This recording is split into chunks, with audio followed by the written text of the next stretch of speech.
Hello दोस्तों, कैसे हैं आप लोग? उम्मीद करता हूँ कि अच्छे होंगे। आज बिहार का दूसरे चरण का भी मतदान पूरा हुआ। 11 नवंबर है। 11 नवंबर 2025 के दिन दूसरे चरण का मतदान होना था, जो कि आज संपन्न हुआ, जो कि 122 सीटों पे मतदान होना था। मेरे दोस्तों, आज मैंने भी अपना एक मत जो है दान किया है। मैंने भी मतदान किया और ये मतदान मेरा जो है बेहतर शिक्षा, बेरोजगारी और रोजगार के नाम। मेरे दोस्तों, आज जो मैं मतदान केंद्र पे गया तो वहां जाने के बाद जैसा कि मुझे लगा कि जो मतदान जो हो रहा है, एक तो बहुत स्लो हो रहा है, क्योंकि जिस गति से मतदान होना चाहिए उस गति से मतदान आज मुझे दिखाई नहीं दिया। मेरे अनुसार मतदान जो है स्लो हो रहा था मतदान केंद्र पे। और जब मेरी बारी आई मतदान करने का, तो मुझे लगभग वहां पे 45 मिनट 1 घंटा वहां पे रोका गया। और मैंने जब इस चीज का विरोध किया तो वहां पे जो भी मतदान कर्मी थे, उन्होंने कहा मुझे कि अभी आपको रुकना होगा 1 घंटा। मैंने उसका रीजन पूछा कि मतदान को आपने क्यों रोका, तो उन्होंने मुझे जवाब दिए मुझे कि आपको जो है अभी रुकना पड़ेगा, अभी हम लोग जो परसेंटेज निकाल रहे हैं। मैं उनसे सवाल भी पूछा, मैंने उन्हें समझाया भी कि परसेंटेज निकालना, वो परसेंटेज निकालने के लिए कब से जो है घंटों समय लगने लगा। ये तो 5-10 सेकंड का काम है। आपके पास फोन है, 5-10 सेकंड में आप परसेंटेज निकाल देंगे। आप परसेंटेज निकालने के लिए आप हमें 1 घंटा से रोके हुए हैं। और ये कौन सा प्रावधान है? प्रतिनिधित्व अधिनियम 1951 के कौन से सेक्शन, कौन सी धारा की आप बात कर रहे हैं हमसे?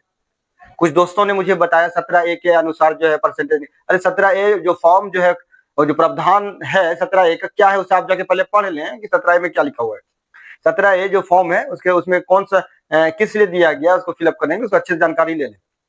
और जो भी प्रावधान है वो आपके मतदान को रोक नहीं सकती है। मुझे आप हम मत देने से आप लंबी लाइन को जो है रोके हुए।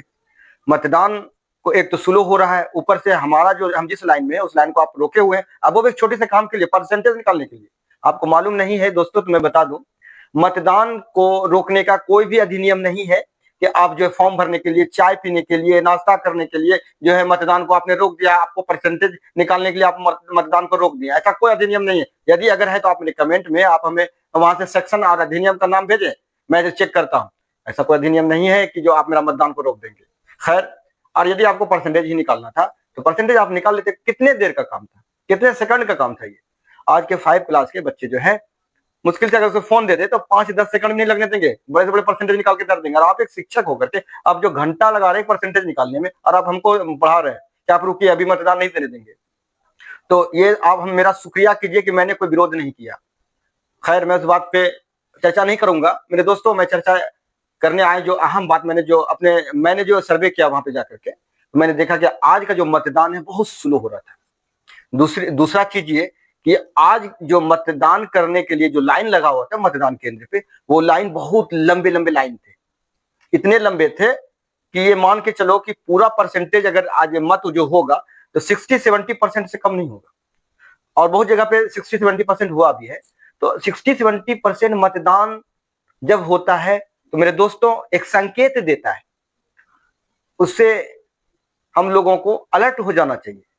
जब कभी भी 60-70% मतदान हुआ है तो याद रखना पुराने सरकार को उखाड़ फेंकने के लिए हुआ है। जब भी इस तरह का मतदान पड़ा है तो पुराने सरकार को बदलने के लिए हुआ है। और इस बार भी उम्मीद ऐसा लग रहा है देख करके कि इतना इतना मत हो रहा है, 60-70% मत हो रहा है, 70% मत हो रहा है दूसरे चरण में बिहार में। इसका साफ ही जाहिर संकेत है कि पुराने सरकार को उखाड़ फेंकने के लिए जनता जो है बहुत भारी बहुमत से जो है विजय बनाने के लिए लोग अपना मतदान कर रहे हैं। एक ये क्लियर हो गया। दूसरी चीज कि मैंने जो अनुभव किया उस अनुभव के अनुसार मतदान केंद्र पे एक तो मतदान स्लो किया जा रहा है। दूसरी बात, अब क्यों कर रहा है? कर्मचारी लोग कर रहे हैं, वहां के जो भी मतदान कर्मी लोग हैं उनके वजह से हो रहा है। जाहिर है कि उन्हीं की वजह से हो रहा है, जो मतदान कर्मी की वजह से जो है मतदान आज स्लो हो रहा है। और स्लो होने के बावजूद भी 60-70% मतदान हो रहा है। इसका मतलब है कि पुराने सरकार को उखाड़ फेंकने का ये रणनीति है। जनता लोग बदलाव लाना चाह रही है बिहार में, और उम्मीद है कि इस बार सरकार का बदलाव होकर रहेगा। और जहां तक मैंने सर्वे किया, मैंने अपने हिसाब से, तो मुझे मुझे एहसास आज हुआ कि पिछला सरकार जो मेरा जो अभी नीतीश कुमार का जो सरकार था, उम्मीद नहीं कि इस बार जो फिर नीतीश कुमार की सरकार बनेगी और हमारे मुख्यमंत्री के रूप में नीतीश कुमार होंगे। जो आज का मैंने मतदान देखा और मैंने जो अनुभव किया, उसके अकॉर्डिंग जो है दोबारा सरकार नीतीश कुमार की बिहार में नहीं बन सकती, मुझे ऐसा लग रहा है। और क्योंकि जब भी 70% से ऊपर मतदान हुआ है तो पुरानी सरकार को उखाड़ने के लिए हुआ है। और दोस्तों, इन्हीं कुछ बातों के साथ मैं जो है मिलता हूँ फिर अगले वीडियो में, तब तक के लिए जय हिंद, जय भारत।